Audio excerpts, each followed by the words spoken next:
Hey, it's Troy here, and welcome to the shop. Hey, I thought I'd share a quick tip with you for the day. I wanted to talk about crankbaits. You know, there's so many crankbait options out there, so many cool designs, so many options. I mean, it's kind of overwhelming, isn't it? You know, just look at your tackle supplier, look at all the options. And some of them are getting expensive, obviously. They have been for a while. So, but don't forget, keep it simple and keep it creative. Sometimes something old is something new.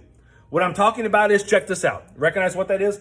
Some of you will. That's a Rebel We Are crankbait. Now, they still make the Rebel We Are, but I don't know if they make the size, but they don't make that finish. This is an old one. I've had this for a long time. I'm an old school angler. Now, what I'm showing this to you for is, you get these old baits. Don't be afraid to get some of these out of retirement and use them again. You know, as long as the bait is structurally sound, change out those split rings, change out those hooks, and like I said, that split ring on the front, and you've basically got a new to the bass lure.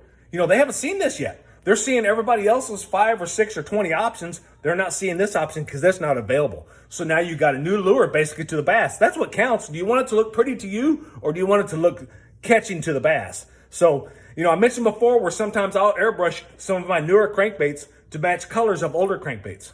And if you don't want to mess with doing that, this is the next best way to do it. You know, dig in your old tackle box if you're an old school angler, but if you're not, flea markets, antique malls, garage sales, buy some old tackle. Some of it's junk, some of it's fun for display, but some of it, as long as it's structurally sound at your mounts and your body, again, split rings and hooks, and you have a new to the bass crankbait. Well, it's basically new to you too, but the idea is the bass haven't seen it. They're gonna see all kinds of other We Ares come down that bank, but they aren't gonna see this color until you throw it.